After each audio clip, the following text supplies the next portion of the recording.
The broadcast is now starting. All attendees are in listen-only mode. Good afternoon and welcome to God Transition's third quarterly webinar, which introduces the 6 core elements of healthcare transition. My name is Ann Walls and I am the project manager for the National Healthcare Transition Center, God Transition.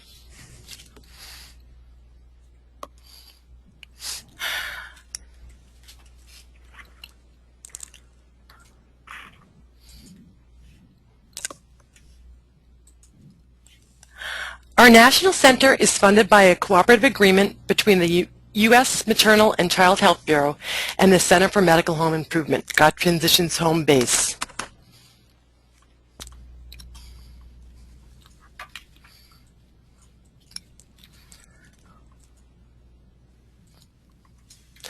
I would like to remind all participants that we record our webinars and retain them on our website so that those unable to join us today may view past webinars. We also appreciate you responding to an evaluation that you will see at the conclusion of today's broadcast. A few more procedural notes about today's webinar. All participants except mute speakers are on mute. If you wish to submit a question, which we would encourage you to do so, please do that during the presentation in the question box on your screen. There will be a 15-minute question and answer period after all of the speakers have presented. At that time, I will read as many of the questions as possible and solicit responses from our speakers. Those questions that we may not be able to get to today will be compiled in a Q&A document and posted on our website within a week. For those of you who are not familiar with God Transition, and as a reminder, our aim is to support improved practice-based healthcare transition. We are addressing this need on behalf of youth with or without special healthcare needs. As you will hear in this webinar, we are working with learning collaboratives in Washington, D.C., Denver, Boston, and New Hampshire to achieve this aim. Our webinar today features 2 main speakers. Dr. Carl Cooley is the Director of God Transition and is the co-author of the Clinical Report on Healthcare Transition. Dr. Patience White is Professor of Medicine and Pediatrics at the George Washington University School of Medicine and Health Sciences. She is also a co-principal investigator for the God Transition Learning Collaborative in Washington, D.C., and was a member of the Clinical Reports authoring group. In our broadcast today, Dr. Cooley will provide an overview to the 6 core elements, followed by Dr. White sharing some learning collaborative experiences from their ground-level implementation at practice sites in Washington, D.C. We will follow the same presentation procedure for the introduction of the Healthcare Transition Index. I will then be providing specific information about the availability of these tools, after which we will look at your questions and try to answer as many as possible. Near the end of the webinar, we'll also hear from God Transition's National Youth Coordinator, Mallory Sear, who will be updating you on our coming events. At this point, I will turn the presentation over to Dr. Cooley. Good afternoon, everyone, and thank you for joining us. This is an exciting day for us because it marks the unveiling of tools and measures that we have been working on over the past year and testing in 3 regional learning collaboratives in Washington, D.C., Denver, and Boston, and soon here in New Hampshire, so that we're now feeling that these tools are ready for prime time and general use, and we intend to make them available on our website on Monday. So that I will talk a little bit about the 6 core elements of healthcare transition.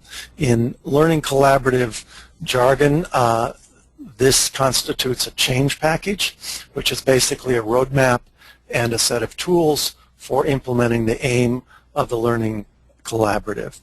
As I'm sure all of you on the call are aware, there's strong consensus regarding the need for improved healthcare transition supports in both pediatric and adult medical practices and in both primary and specialty care. We discussed the joint clinical report of the American Academy of Pediatrics and the American Academy of Family Physicians and the American College of Physicians. It was published last July. And our 6 core elements of healthcare transition are based on the contents of that report. They're not revolutionary, as you'll see. I don't think there'll be any surprises for any familiar with work that's been done over the past decade about what constitute best practices in healthcare transition, but we've tried to make them into a manageable series of steps that are practical and feasible for practices to implement. The next slide, please, Anne.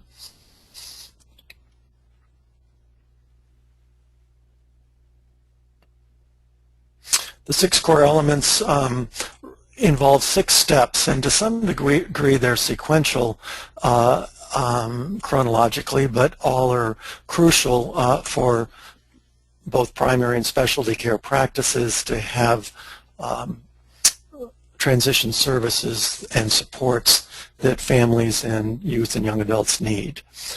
They provide both a pediatric and an adult perspective, and they're associated with a customizable tool set. They've been tested now, as I mentioned, in the 3 and soon to be 4 healthcare transition learning collaboratives, so we know that practices can handle these 6 core elements, that they can find ways to introduce them into the process of care in their practices, and that they reflect some of the feedback and evaluation that these practices have provided us over the past year. The next slide, please.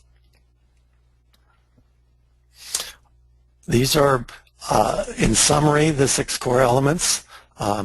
They involve policy, the presence of a policy around transition in the practice setting, the use of a registry or other means of identifying the transitioning youth in a pediatric practice or the newly arriving young adult patients in an adult setting. Preparation is the assurance that a youth or young adult is ready to manage their own health in an adult healthcare setting, and planning is the process leading up to that. This all culminates with a transition to an adult model of care in nearly all youth at age 18, and in many cases the transfer of that care to an adult setting at some time after age 18. And finally, the notion that at some point this particular transition needs to be recognized as complete in a mindful and explicit way. The next slide, providing a little more detail, core element number 1 is healthcare transition policies. Policies inform both patients and staff regarding the approach that the practices take to a particular issue. In some settings, policies are easy to develop and prepare. In other larger organizations, they are sometimes more challenging, but in any event, it is important that practices describe their approach and have consistent standards against which to measure their own performance. We looked at a transition policy on the pediatric side, meaning what the pediatric practice, how the pediatric practice approaches the process of transition, and roughly when they consider transfers of care are likely to occur. On the adult side, the transition or transfer of care has already taken place, so that the policies are around young adult privacy and consent issues that, again, new young adult patients in an adult setting need to be appraised of. The next slide. Core element number 2 is about identifying or being able to track and monitor transitioning youth in a pediatric practice and new young adult patients in an adult practice. In some settings, this might be incorporated into the functionalities of an electronic health record, but in the interest of not letting any youth fall through the cracks and not receive the transition supports that he or she might need. Some form of tracking and monitoring is essential. Again, our tools include pediatric models of transitioning youth and adult models of young adult patient registries. Our work has brought to our attention the fact that young adult patients arriving in adult healthcare settings are often admitted into the practice and treated as any other patient, so that assumptions are made that they are completely ready for the adult healthcare system, and they're treated in the same way that a new 55-year-old patient might be treated.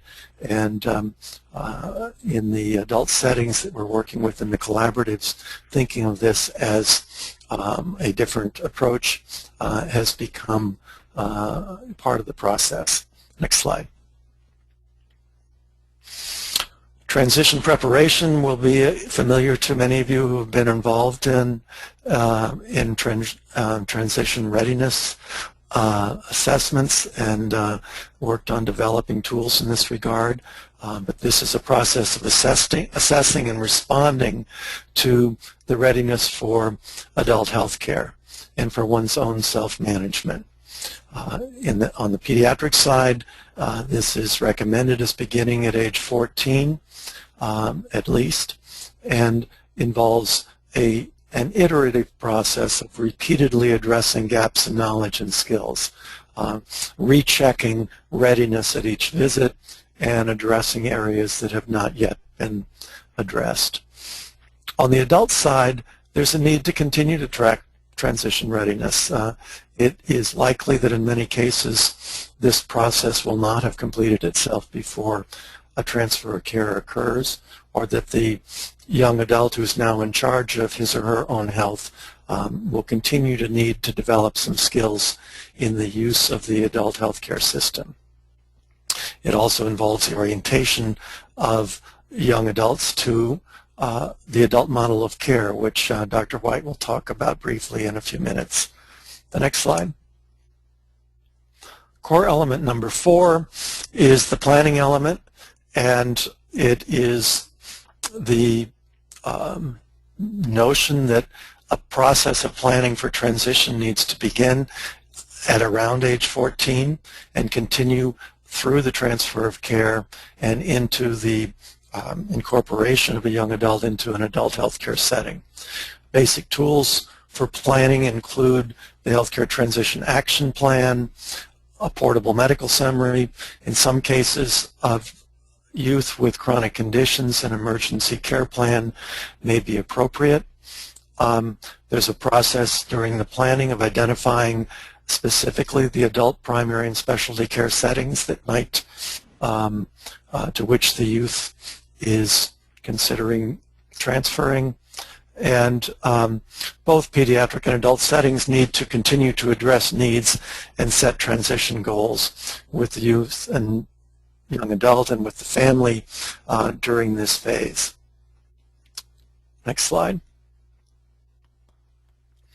The 5th core element is, in some respects, the crucial one, the one for which all of the preparation has been aiming.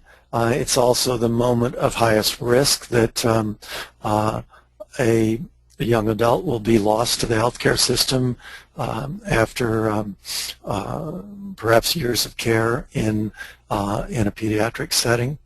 But the first principle of this is the fact that all 18-year-olds transition to an adult model of care, whether they're remaining a little longer in a pediatric setting or whether they've been in a family medicine setting for their entire lifetime. This transition to an adult model of care needs to be an explicit and mindful event, and it is mandated from the standpoint of privacy and health information to occur at age 18. There may be modifications in this with certain guardianship or custodianship arrangements that will need to be understood by both pediatric and adult practices. This involves the explicit direct communication between pediatric and adult settings before and after the transfer of care.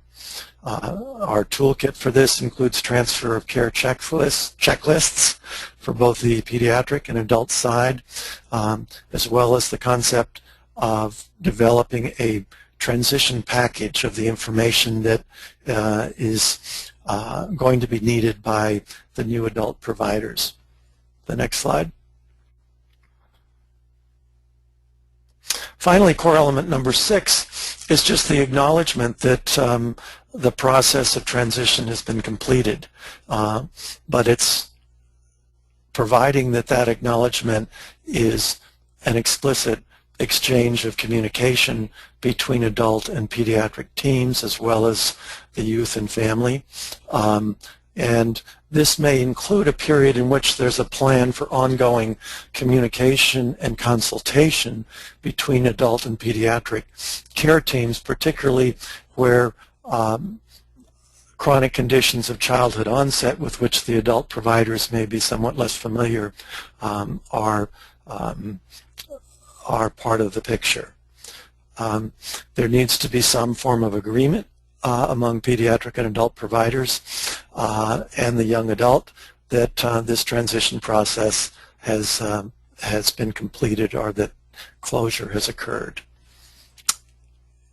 And I'm going to let Dr. White talk about these 6 core elements as they applied to the practices in the Washington, D.C. Learning Collaborative. They have all benefited from her able coaching and leadership to help them through their work over the past year. Dr. White? Great. Thanks, Carl. I want to move to the next slide. Great.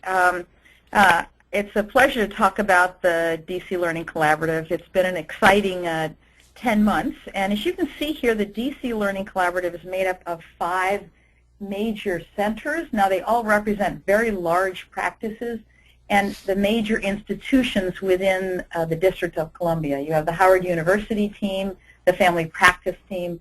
You have children's 2 sort of practices there, one from Adams Morgan, which serves a very large Hispanic population, as well as the adolescent clinic at Children's National Medical Center. And then you have the Georgetown Adolescent Clinic and George Washington University's Internal Medicine Department. And these teams are made up of a lead physician as well as a care coordinator, and that sometimes is a nurse, sometimes is a social worker, as well as a consumer. It could be a parent and it could be a young adult, we've been spending the last 10 months sort of had 3 learning collaboratives, and with the guidance of Carl's team, have really slowly implemented the 6 core elements. I would say it's been a very exciting process. I think people have been very interested in meeting their counterparts, even though everybody's been around DC a long time. A lot of them hadn't met their adult counterpart or pediatric counterpart. And the other key component is that people in the practices really enjoyed watching how pleased the youth and the families were as they were trying out these different tools and how excited they were to be a part of this whole project. They've clearly been very engaged, and they also had monthly calls where they've had a chance to share their insights and challenges trying to implement these 6 core elements.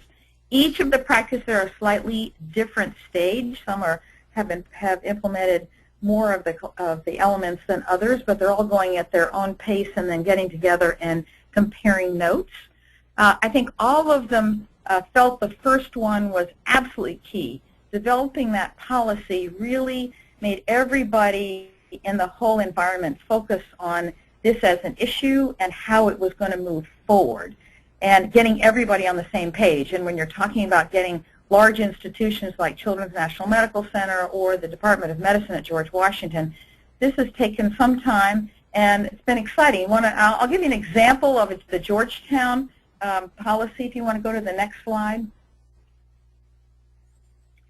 This is just giving you the general policy that the Georgetown Adolescent Clinic developed, and they have companion sort of statements for youth and parents. And what they've done here is this statement is posted as well as given to all new youth around the age of 14, and then clearly given to somebody who's a new patient that's coming in older. So everybody is made aware of it. It has some key elements here. Clearly, they're talking about in the first sentence they're committed, that it requires working together, and they mention when they want to start this process, and Georgetown is going to start it at the 14th birthday here. That at age 18, their practice will transition to an adult model of care. That doesn't mean they necessarily leave Georgetown, because you'll see later they honor everybody's preferences and talk that that everybody, they would like to have everybody transition by the age of 22. So this was done in conjunction with families and youth, so that everybody understood that this was sort of the general process, obviously being very clear about preferences and whether there were some special issues around intellectual challenges. I think that those key points are very helpful for the practice as well, to sort of be thinking about it, because that means people who are at the desk that are checking in people also aware of this whole process. But I think one of the interesting discussions we've had is around what it means to have an adult model of care, perhaps even still within the pediatric setting. So we want to go to the next slide. This slide sort of gives you a little bit of a definition here, and I worked very carefully with the American College of Physicians as we sort of thought about this. But I think the crux of what we're talking about is that the young adult becomes the center of their care here, and they're responsible for their own health care. Now, this is sort of obvious, but what we're really talking about, that they really have that privacy and have the opportunity to have their family members, their friends, and so forth, not be a part of the visit.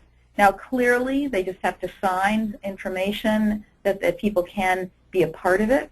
But I think that transitioning of putting the visit between the physician and the youth is extremely important in getting them ready to move to the adult practice. So this is beginning to happen in the pediatric setting, so they'll really have that feeling and sense, and have settled the issues of guardianship or who can be in the room in that setting before they're moving into the adult setting, where that absolutely has to be true.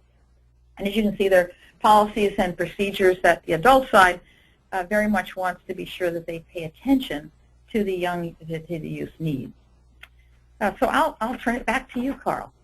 Thank you. The next slide. So one of the fundamental principles of quality improvement is measuring whether an improvement has occurred or not. And all of the learning collaboratives, including the one in Washington, have been, the practices have been collecting data regarding the implementation of their 6 core elements, have been tracking the numbers of youth that have been entered into their registries, and tracking the process of implementing readiness assessment processes, so that there are a number of process type measures that are occurring on a monthly basis in the learning collaboratives. In the interest of having a broader measure to use at the beginning and the end of a quality improvement activity like this, we developed the Healthcare Transition Index. This is a quality improvement tool modeled after the Medical Home Index that some of you may be familiar with, that is in fairly wide use around the country as a measure of medical homeness.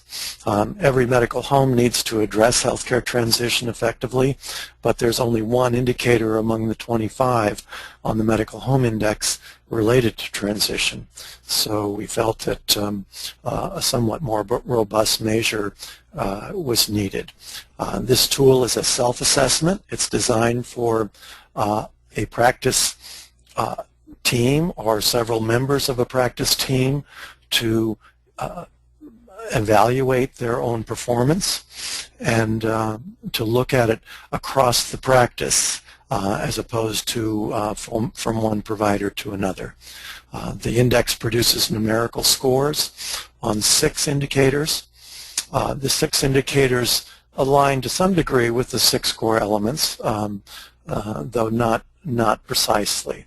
There are actually 2 healthcare transition index tools. One is a pediatric version and the other is an adult version. Just as with the medical home index, each indicator has 4 levels of achievement, levels 1 through 4, that move from basic, probably status quo descriptors of good care in pediatric and adult practices to the most comprehensive transition supports possible at level 4. And then each of these 4 levels can be judged by the practice to be either partially or fully implemented. Implementation of some of the elements of a particular level may be present on a reliable systematic basis, but not quite all of them. So there really are 8 levels of scoring with a partial and a complete level at each of the 4 overall levels. The next slide, please. This is what the index looks like. These are 2 of the indicators. The first indicator is about office healthcare transition policy, which we've just been discussing. And as you can see, each level provides a brief description of how things might be handled in the practice. And then under the level you can see the words partial and complete, so that in the scoring process, a self-evaluator would read the contents of the boxes for the indicator at each level and then look down and say, well, we're at level 2 but not complete, so they would circle partial under level 2 and score themselves at that level. Just to look a little bit more deeply into this transition one as an example, you can see at the basic level the indicator states transition support and services vary among practice providers. Staff members are informally aware of these supports and services. Families and youth are informed of their individual clinician's approach to transition as the youth's needs arise. And we think that this is the state of affairs in many practice settings where there's relatively little uniform definition. But then at level 2, there's a uniform but not necessarily written transition and transfer of care policy that is agreed upon by all providers and is made clear to staff. Families and youth are informed of the office transition policy by at least age 18. We all agree that that's a little bit late, but this, this is a level 2 performance, so it's not expected to be perfect. And then as you read on, and as you eventually hopefully obtain a copy of this of your own to look at, you'll see how these levels progress. I'd like to then ask patients to talk a little bit about how we use the Healthcare Transition Index with the practices in Washington, D.C. Patients? Great. Why don't we go to the next slide? Well, this is showing you how the practices scored themselves, and how we did this was I met with the team in the very beginning before we started the Learning Collaborative and sort of went through the stages. That in itself was a really interesting experience. Everybody said, whoa, I've never really thought of transition in this kind of depth and over this kind of process, and then they would decide really where they were starting from. And so you can see the blue bars, and I'm showing you the pediatric practices. So it is 3 pediatric practices plus one of the family medicine department, because they obviously see youth. So the family practice groups have a double duty here. They have to fill out both of these and have 2 transition policies, all these kinds of things as they go through this. And you can see in the very beginning, we'll take policy 1, you can see they were not even felt, many of them felt they actually didn't even meet that first level because they didn't actually inform the youth sometimes. It just sort of happened and then they left the practice. So you can see that for the pediatric practices, it was a pretty low rating. But as we march through, and at 10 months, you can see that they are way up around 2.5. The reason why they're not more than that is a lot of them aren't quite ready to start at 12. They're starting at 14, 15, trying to get the backload of the young adults out of the pediatric environment, and will probably slowly back down that age as they have the capacity to work with the policy with younger and younger folks. Similarly, you can see across all of these, there's been tremendous improvement in all the 6 core elements. And why don't we go to the next slide so you can see the adult practices, which is the family practice and the internal medicine. And similarly, on number 1, you can see the blue was around 0.5, and now they're high up there. They are a little bit behind on the later core elements. A lot of it is because they're waiting to receive some of these transfers. So we're in that process now of moving the young people actually into the adult environment, and I think that will change as we go on in the future months as we're going to be working together. So I think everybody's very pleased and are surprised. When we went back and did the index 10 months later, which is all these red bars as I mentioned earlier, everybody filled them out and asked me, well, I can't remember what I said in the beginning.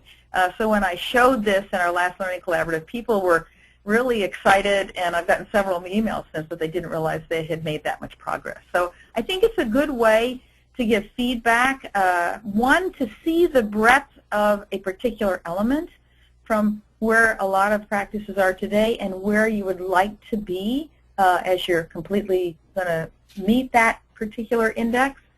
And it gives people a sense of progress. I mean, this is hard work. It's exciting work. It's giving people a way to really think about changing their practice process and seeing that they've improved and that the team agrees they all have improved. Actually, another instructive thing was the first time I went out there, they would disagree. Now the teams really agree, and they say, oh, yeah, I see where we are. I know where we all are. And so it's good to have everybody on the same page. So thanks, Carl. I'll send it, put it back to, I guess it's to Ann.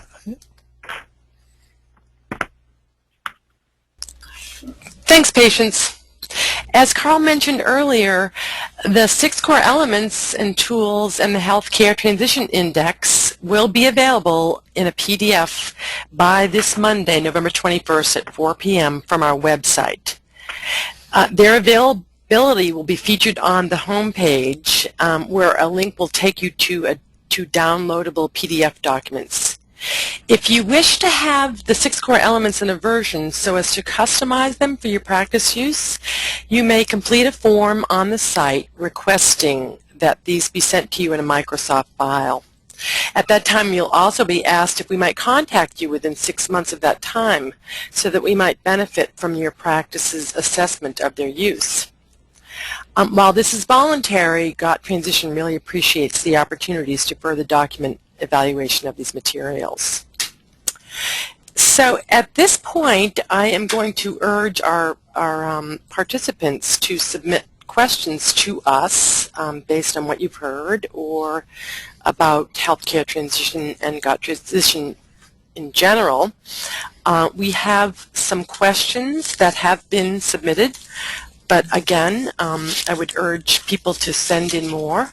We have a question from Matthew, who writes in to say that he is dual trained in adult and pediatric endocrinology, and he is starting to think about a transition clinic in the specialty section of the university setting where he works in hopes of improving the transition practices of the adult and pediatric specialists that he works with.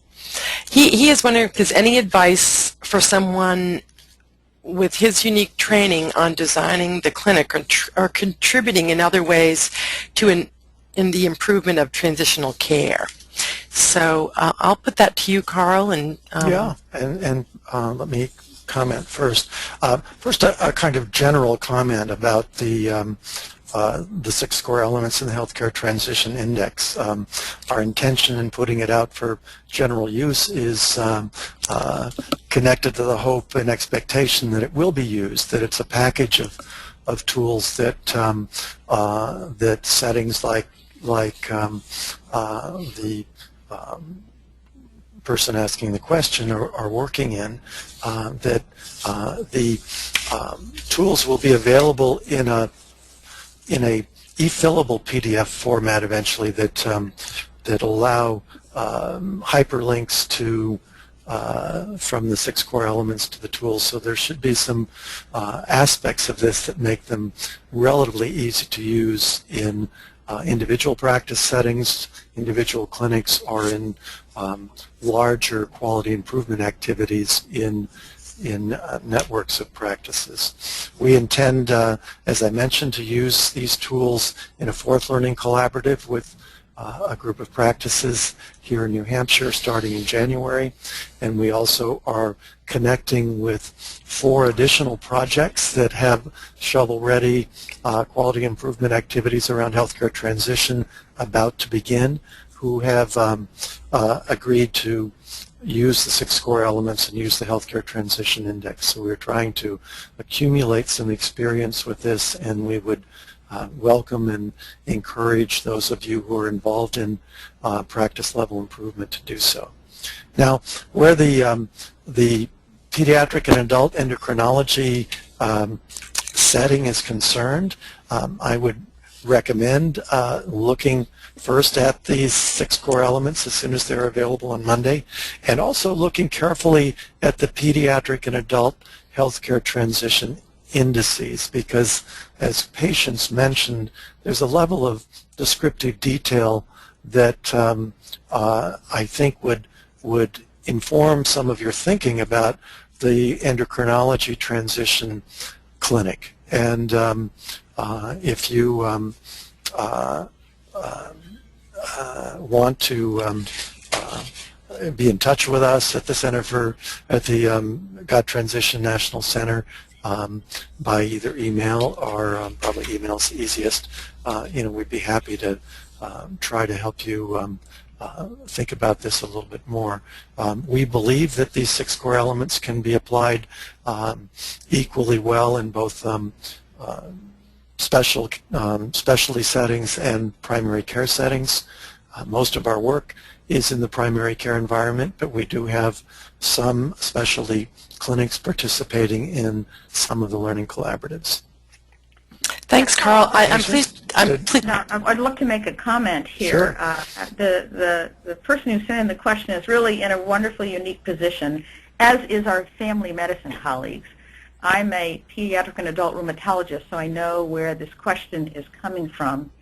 I think, as Carl mentioned, these elements are certainly applicable. I think where you have to sort of keep in mind, so you do develop that wonderful transition clinic, and you cannot serve every endocrinology problem. What you want to be sure is that as you develop that clinic, perhaps for the ones that are more complex, that you actually still embed what we're talking about in the environment around you. And so what am I really sort of mentioning here? I'll take it, for instance, in the policy. You could have a policy sitting in your little clinic that you're going to develop, but what's more important is that policy is throughout the practices around you, so the single message is coming to the family on both the pediatric and adult side. So I know way back I sort of developed a little policy for my rheumatology clinic, but it only affected my patients and the few that were in this transition clinic. It really didn't over many years, so we were very successful in transitioning very complex youth. I didn't affect my other colleagues at all. So the beauty of this whole process is to say, okay, I may be running a clinic, however you want to define it, whether it's a more severe spectrum of the disease, and the milder or people that don't need quite all the services will be transitioned in a similar fashion around you. So I'm sort of suggesting that be sure that even though you are focusing perhaps on a particular component of the patients and the young adults and so forth, that you really try to influence the system around you. I think that's a very important component, so there's a lasting change, and the change doesn't happen just because you're there and people say, oh, you're a med peds, you do transition. Actually, we all need to do transition. The other part of this is that this is happening, we're dealing with primary care, but already we're working hard at when the person makes their first transition into the primary care setting, we're beginning a process of transitioning their subspecialty care. Not all at the same time. It's an awful lot for everybody to handle, but shortly thereafter, depending on the level and where they are in this process. Thank you, Carl and Patience. I'm pleased to say that we have gotten a number of additional questions, so we'll try to get through as many as possible. But here's one from Gayatri. Can you explain in more detail the scoring process? I'm assuming he means to the index. Is partial a 0.5 at level 1? I think the scoring process isn't reflected as clearly as it might be in our graphic slides, but a level 1 partial is 1, a level 2 partial is 2, a level is 3. So I'm sorry, a level 1 partial is 1, a level 1 complete is 2, a level 2 partial is 3, a level 2 complete is 4, and so on from 1 until 8. So a level 4 complete is a full 8 points, if you will. The scores can then be normalized or standardized to on the basis of 100, which is what we did with the Medical Home Index. Medical Home Index has 25 indicators, so that sort of transition from a score based on a possible score of 8 is a little different.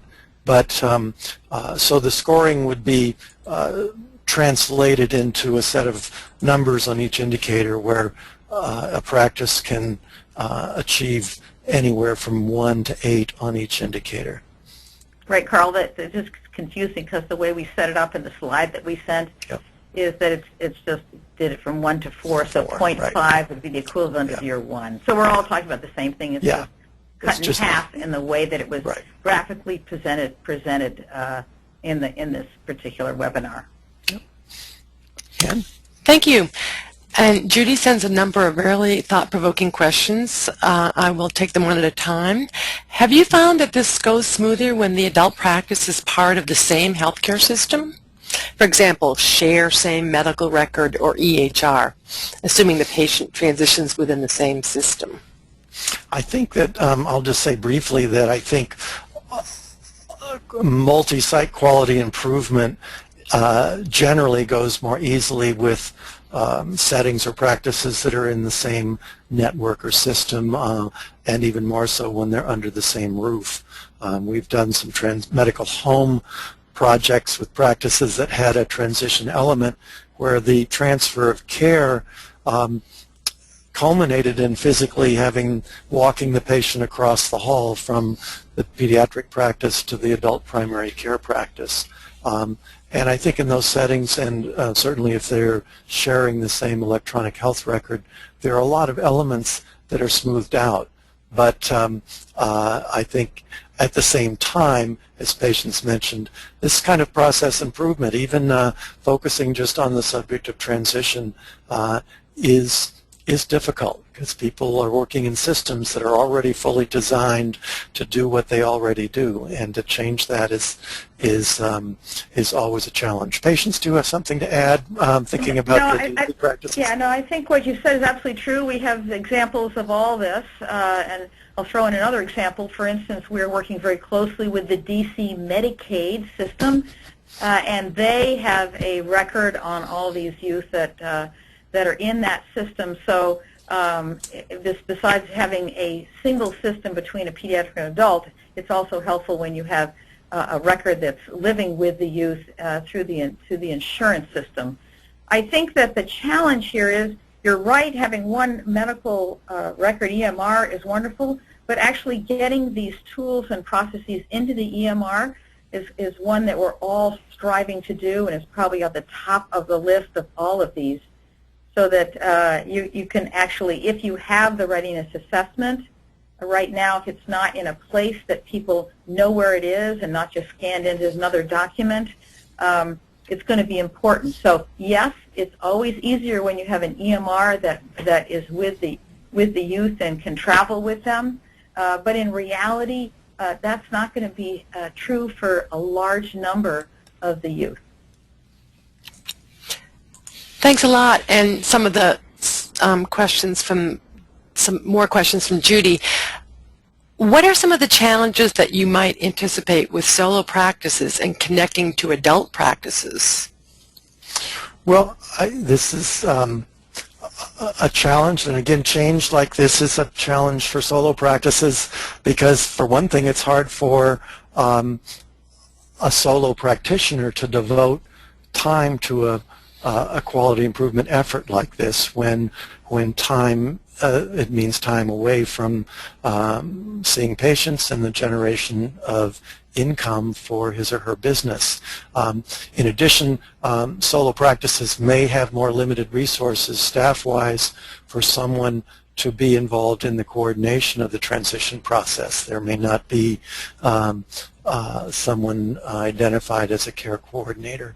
On the other hand, a solo practitioner is solely in command of the policies and procedures that take place in the practice, and there's not a large institutional set of hoops or barriers to deal with in terms of introducing new approaches to things. I think that one of the things that is true about the identification of adult providers is that it's very much about relationships, and that cultivating personal relationships with providers who are willing to be sort of the other half of the dyad for this transfer of care is really crucial. I think that our practices and all the collaboratives have had some experience with this, although we've been able to ensure the participation of adult practices that are anxious to work on this with their pediatric colleagues. Another thought in that is that when I was trying to think about transitioning a large number of youth in our transition program, I actually went to the chapters. There's an AAP chapter in the district, and there's an ACP chapter, and there's an AFP chapter. So I sort of went and began to introduce. It was an evening, and I met a variety of people who I then was able to call on, because some of the crucial issues are who takes Medicaid or what kind of insurance, and so that besides trying to develop a list, and that does take time, as Carl pointed out, that's hard. It builds up with over time of the kind of people that you're going to be able to transition the youth to.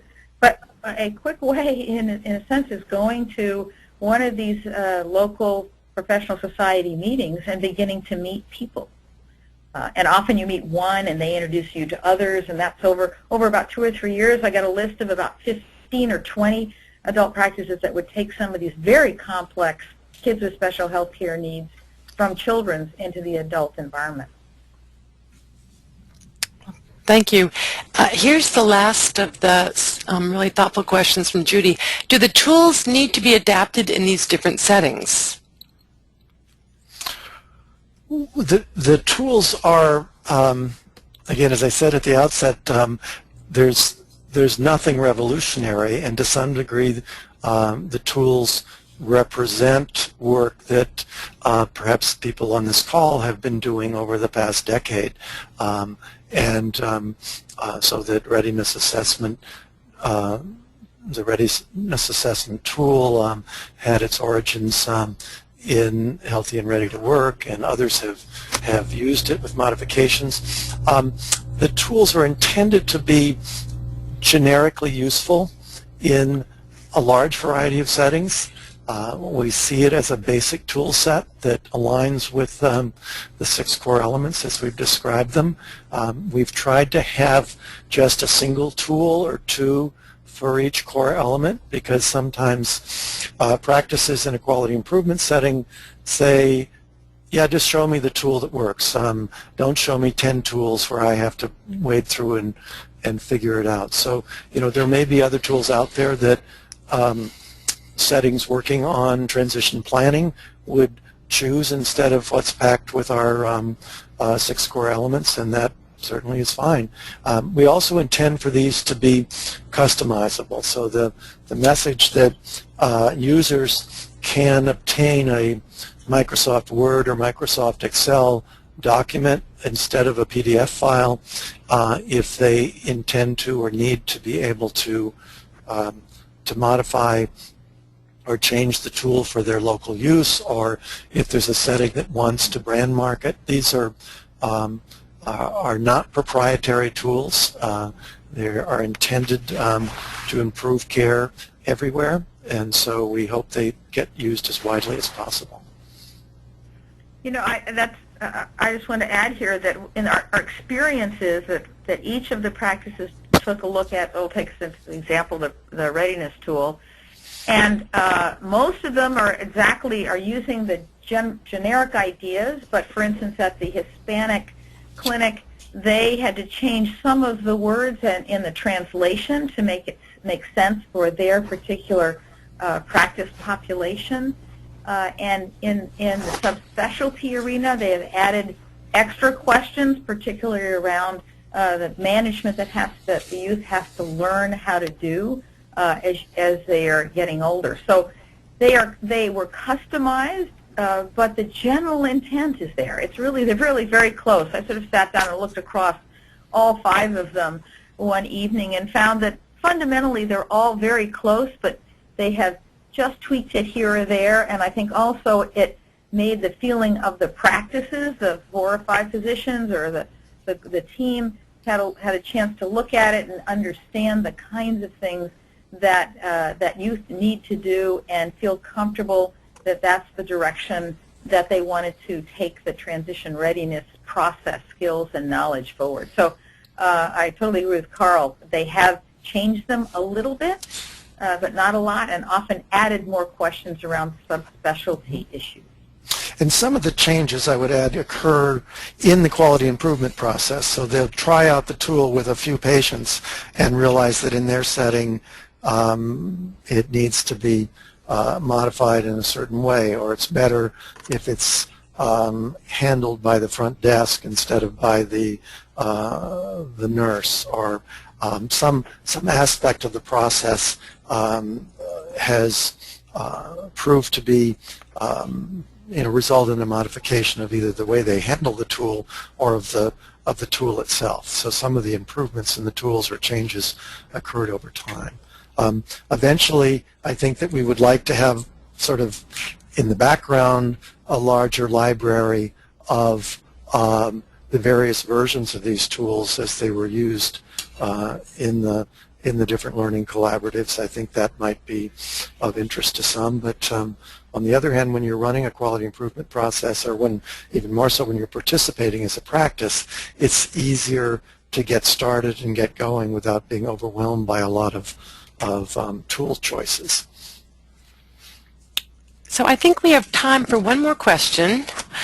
How do you include the legal aspects of guardianship or guardianship ad litem for mentally handicapped?